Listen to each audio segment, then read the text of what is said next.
Assalamualaikum warahmatullahi wabarakatuh. Waalaikumsalam warahmatullahi wabarakatuh. Bismillah, alhamdulillah, wassalatu wassalamu ala rasulillah. La haula wa la quwata illa billah. Pemirsa YouTube channel Kementerian Agama Kabupaten Blitar yang saya hormati, bagaimana kabarnya? Alhamdulillah, pada pagi hari ini masih di bulan suci Ramadan. Saya Barik Minhati dan didampingi oleh narasumber kami, Bapak Yai Mukhraji. Sehat Yai? Ya, alhamdulillah. Pada kesempatan ini akan memberikan materi kaitannya dengan zakat. Namun sebelumnya kami bacakan dulu biodata narasumber kita pada pagi hari ini, yaitu beliau adalah Kiai Haji Mukhraji Azhar. Ya. Beliau adalah lahir di Blitar pada tanggal 26 Juli ya. Tahun 1964. Saat ini jabatan beliau adalah penyuluh agama Islam dari Kecamatan Setojayan dan alamat beliau di Kalipang, Setojayan, Kabupaten Blitar. Riwayat pendidikan beliau tamatan Pondok Pesantren Al-Falah Ploso Mojo Kediri. Ya. Betul ya? Ya. Dan di organisasi beliau saat ini adalah Rois Suriah MWC NO Setojayan. Aktivitas beliau yang pertama sebagai penyuluh agama Islam untuk bagian zakat di Kecamatan Setojayan, juga sebagai pengasuh Pondok Pesantren Tahsinul Akhlak. Ngerti ya? Kaitannya dengan zakat karena di bulan suci Ramadan, di akhir hari kita diwajibkan untuk berzakat. Apa sebenarnya zakat itu ya? Monggo dipaparkan. Assalamualaikum warahmatullahi wabarakatuh. Waalaikumsalam warahmatullahi wabarakatuh. Para pemirsa, kaum muslimin, muslimat semuanya yang berbahagia. Pada dasarnya zakat menurut arti bahasa, arti secara umum adalah bertambah. Sudah barang tentu ketika seseorang mau berzakat, kalau seandainya zakat mal, tentu mal yang tertinggal juga mal yang diberikan kepada mustahik akan terus bertambah berkah, bertambah kenyamanan, dan bertambah keindahan dari Allah Subhanahu wa Ta'ala. Kalau zakat fitrah, tentunya fitrah seseorang muslim muslimah yang sudah dizakati akan menjadi lebih baik fitrah keislamannya dibanding kalau mereka yang tidak berzakat. Itu secara bahasa. Kalau secara syar'i, secara agama tertentu, zakat adalah nama suatu harta yang tertentu yang diambilkan dari harta yang tertentu juga dengan cara yang khusus dan juga diberikan kepada orang-orang yang khusus pula. Itu bahasa dan arti daripada zakat. Zakat merupakan salah satu daripada rukun dan cagaknya Islam. Agama Islam. Ya. Kalau rukun dan cagak ini bagus dan kokoh, tentunya bangunan Islam akan menjadi bagus dan kokoh. Kalau pelaksanaan zakat dan cagaknya zakat ini kropos, tidak bagus, tidak terpenuhi apalagi, maka bangunan Islam pun tentunya akan juga kropos. Tentang zakat, sebenarnya zakat itu ada dua kelompok, dua macam. Yang pertama adalah zakat mal, yang kedua adalah zakat fitrah. Zakat mal tentunya mal-mal tertentu, harta-harta tertentu yang wajib dizakati, ada pula harta yang tidak wajib dizakati. Nah, harta yang wajib dizakati itu ada 5, ada pertanian, ada peternakan, perdagangan, buah-buahan, dan perniagaan. Hayawan ternak, pertanian, peternakan, buah-buahan, dan perdagangan. Itu mal-mal yang wajib dizakati. Yang kedua adalah zakat fitrah. Sehubungan dengan sebentar lagi kaum muslimin mayoritas akan menjalankan zakat fitrah karena pada masa-masa akhir Ramadan kita semua akan berzakat fitrah, maka kita fokuskan pembicaraan kali ini ke zakat fitrah saja. Ya. Nah, orang-orang yang disyaratkan, orang-orang yang wajib berzakat fitrah itu ada 4 orang-orang yang diwajibkan berzakat fitrah itu adalah seorang muslim. Tentunya kalau nggak muslim ya nggak wajib lah. Nah, tidak wajib zakat. Orang Islam yang mengeluarkan zakat. Tentunya. Cuma kadang-kadang kita kalau hidup utamanya di Sutojan, di Lodaya itu kadang-kadang orang non muslim, karena orang-orang muslim berbondong-bondong banyak ke masjid, ke musola membawa beras, membawa zakat. Lah Cino-Cino di sana itu pengen juga. Mereka juga berdatangan di masjid, mungkin di musola membawa beras.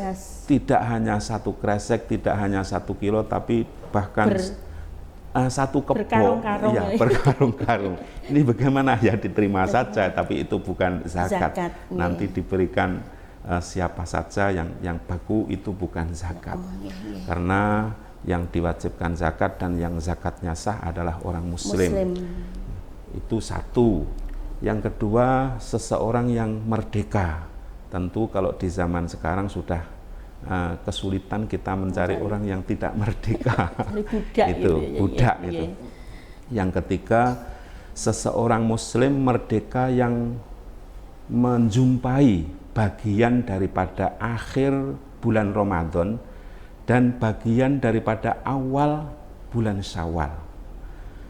Sebelum maghrib dia sudah muncul di dunia sampai memasuki waktu maghrib 1 Syawal. Dari sini ketika ada seorang bayi, seorang manusia muslim, bayi keturunan muslim yang lahir mungkin jam 5 atau sebelum maghrib lah, setengah 6 sebelum maghrib bayi ini sudah lahir.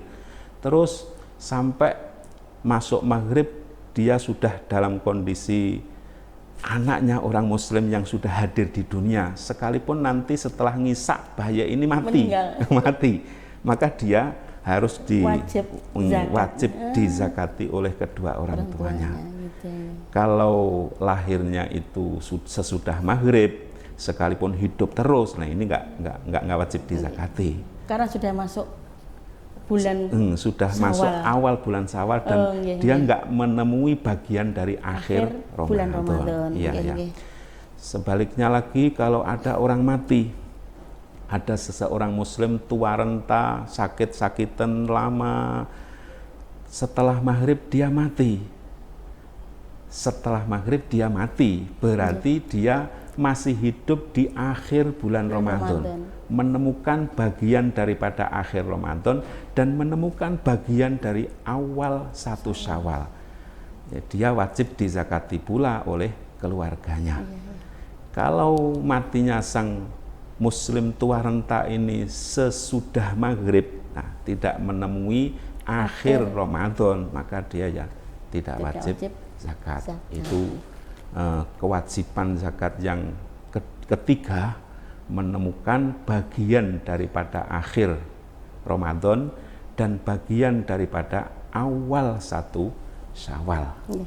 Yang keempat, seseorang muslim merdeka dan menemukan 2 bagian awal dan akhir Ramadan 1 Syawal tadi, dia memiliki kelebihan biaya hidup dalam masa 1 hari dan 1 malam 1 Syawal saja.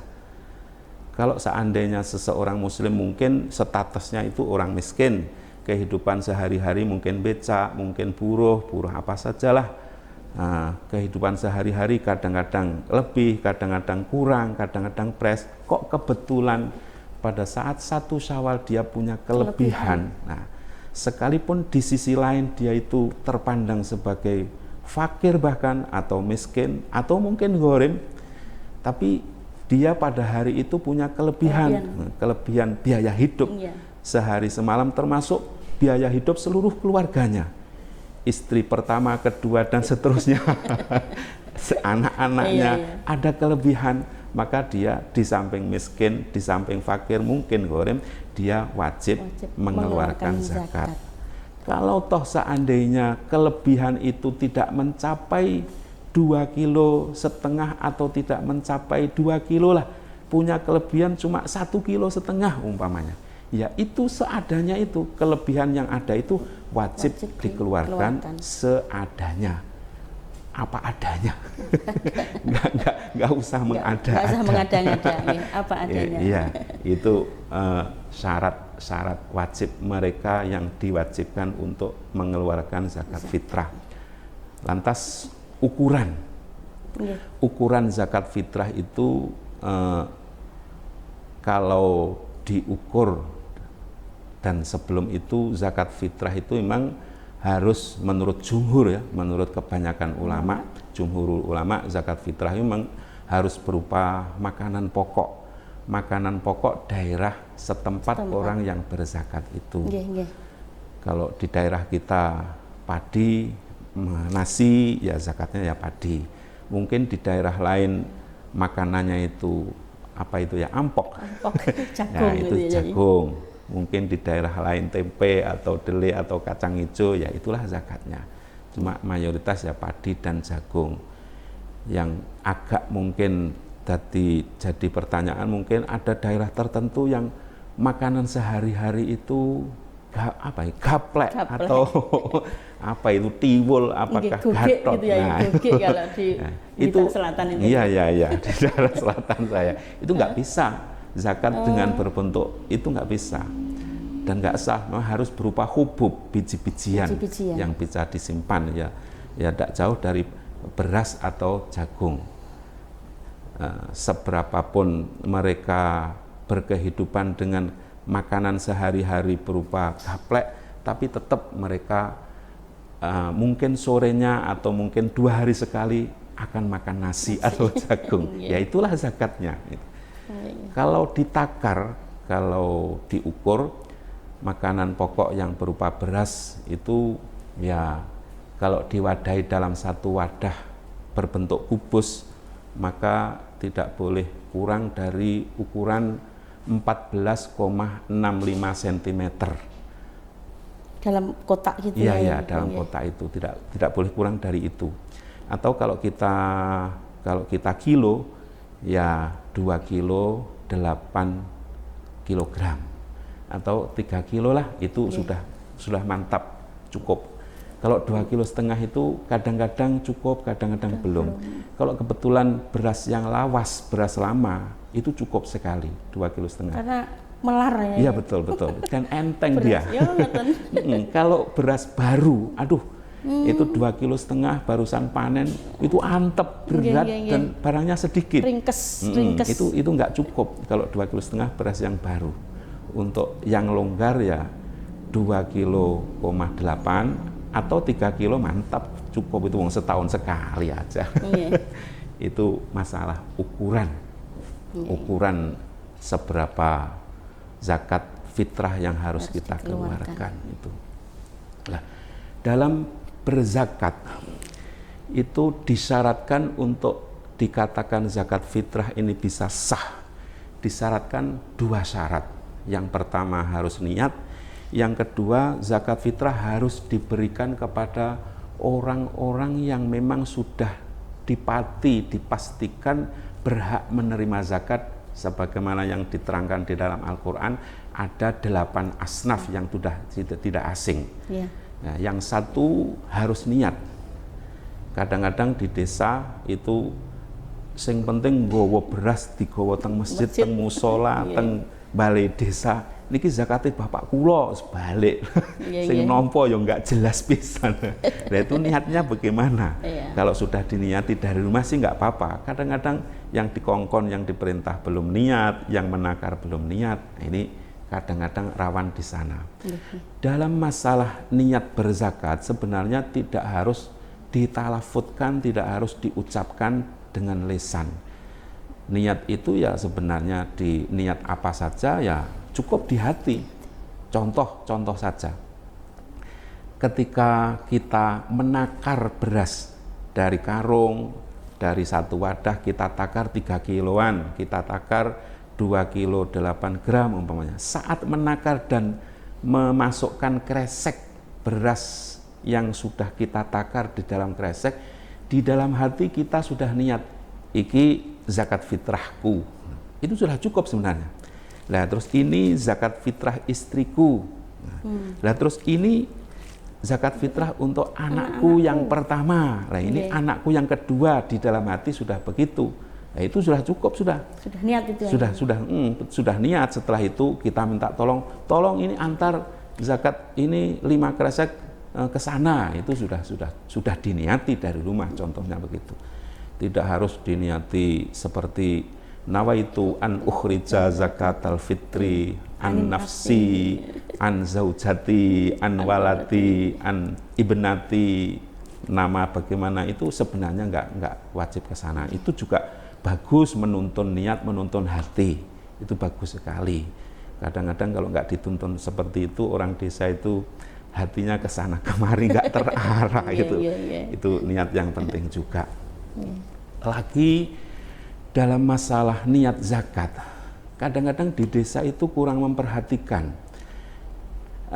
Orang tua anaknya di sekolah itu ditarik zakat, padahal masih kecil, masih TK, masih mungkin karena masih kecil, niatnya belum terhitung niat yang muktabar, yang dihitung oleh syar'i. Nah, itu mestinya sudah diniati di rumah. Kalau anak kecil, iki nduk zakatmu gawon dhewe. Nah, kalau di rumah sudah diniati ya bagus-bagus saja, baik-baik saja. Kadang-kadang di rumah belum diniati dan di sekolah tidak dicek, tidak dikontrol oleh yang menampung di sekolahan. Ini tidak akan jadi sah zakat ini, jadinya sedekah biasa. Oh, Kadang-kadang kejadiannya seperti itu. Makanya kalau ada lembaga sekolahan, apakah tingkat SD, MI, atau apalagi TK yang mereka belum balik lah, itu niatnya belum dihitung niat, ya harus dicek sungguhan. Para penampung zakat di sana, para pembantu muzaki di sana sudah diniati apa belum, atau sebelumnya diberi pengarahan, walinya, keluarganya sebelum diantar beras ini ke sekolahan, panjenengan semua niati di rumah masing-masing, niatnya demikian, dituntun begitu supaya menjadi zakat sungguhan. Lagi kadang-kadang di masyarakat kita itu zakat itu dikumpulkan di lembaga sekolah masing-masing, sudah SMP, sudah MTS, bahkan sudah SMA, SMK, itu dikumpulkan di sana. Nah, bahasanya dilumpuknya nang sekolahan, itu ya bagus juga untuk memberi pengarahan dan penyadaran warga Muslim semenjak dini, semenjak anak-anak. Nah, kadang-kadang itu juga perlu dicek lagi niatnya. Sudah sampean niati nak, wis sampean niati toh, nduk, nah, itu harus dicek begitu. Kadang-kadang kalau nggak begitu, moro-moro oleh siswa dan anak kita digowo, ditumpuk gitu, yang penting wis dikai jeneng. Nah, itu nggak jelas lagi. Masalahnya begini, kalau ada seseorang orang tua lah, seseorang bapak mengeluarkan zakat untuk anak-anaknya yang sudah balik, sudah MTS, SMP, SMA, SMK, yang sebenarnya mereka sudah tertuntut meniati zakat untuk diri mereka masing-masing. Tidak sah loh seorang anak yang sudah balik, sudah dewasa, sudah menstruasi, sudah mimpi basah, niatnya gabung orang tua, anak tidak ngerti. Malah yang agak rawan itu, anaknya sudah dizakati oleh bapak, anaknya tidak ngerti. Nah, ini sangat nggak boleh, ini sangat nggak sah sekali. Boleh sajalah kita sebagai orang tua, sebagai bapak ibu mengeluarkan zakat untuk anaknya, tapi anak harus tahu bahwa nak ini zakate sampean niati dewe opo diniati bapak, sampean terne dewe opo diterne bapak. Nah, itu harus jelas. Jangan sampai di masyarakat ini yang rawan anak kadang-kadang dizakati orang tua, anak tidak ngerti. Nah, ini kaitannya dengan niat berzakat itu. Yang kedua, untuk menempuh zakat yang sah, di samping zakat harus diniati. Zakat yang sudah kita takar, zakat yang sudah kita niati harus diberikan kepada asnaf yang sudah ditentukan oleh Al-Quran, sebagaimana yang dipaparkan, yang disitir oleh Al-Quran dalam surat At-Taubah ayat 60 itu, innamas shadaqatu lil fuqara wal masakin wal muallafati qulubuhum wal amilina 'alaiha wa fir riqab wal gharimina wa fi sabilillah wa ibnis sabil. Innamas shadaqat, angin pestine sodakoh. Di sana ada sodakot bahasanya, sodakoh. Lah di situ ada al di sana adalah al takrif. Kalau di dalam nahwu itu al takrif lil ahdi dzihni, mengandung arti sodakoh yang wajib. Lah sodakoh yang wajib bukan sodakoh umum, sodakoh wajib di sini adalah zakat.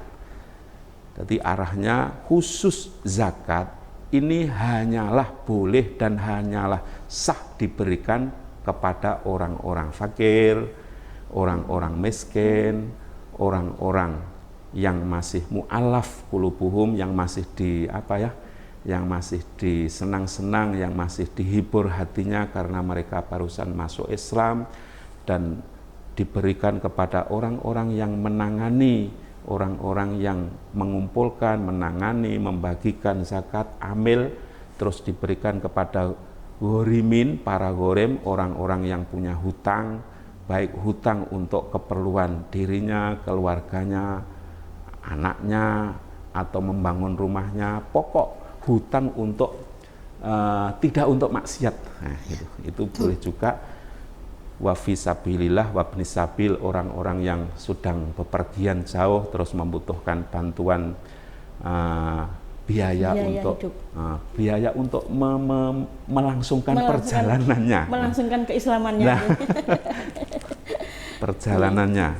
Terus wa fi sabilillah, orang-orang yang berjuang di jalan Allah.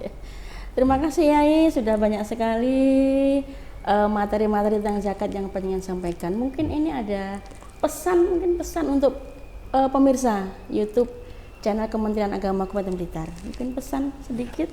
Ya, sedikit saja pesan, karena zakat itu di dalam Al-Quran selalu ada gabungan. Aqimus sholah wa atuz zakah, innalladzina amanu wa amilus sholihat wa aqamus sholah wa atawuz zakah. Orang yang diterima sholatnya, adalah orang yang mau berzakat. Orang yang diterima zakatnya adalah orang yang menjalankan sholat dengan baik. Artinya apa? Untuk mencapai sholat yang bagus, sholat yang makbul di sisi Allah, kita harus berzakat. Tidak akan pernah Allah mau menerima orang yang hanya berzakat tapi enggak sholat. Allah tidak akan pernah mau menerima orang yang hanya sholat tapi pelit, enggak pernah zakat. Apakah zakat mal, apalagi cuma zakat fitrah. Keduanya harus berjalan bersama. Jadi sholat dan zakat satu kedua rangkainya yang harus berangkai ya. Ya. Terima kasih Yai atas materinya. Terima kasih atas perhatian pemirsa YouTube channel Kementerian Agama Kabupaten Blitar.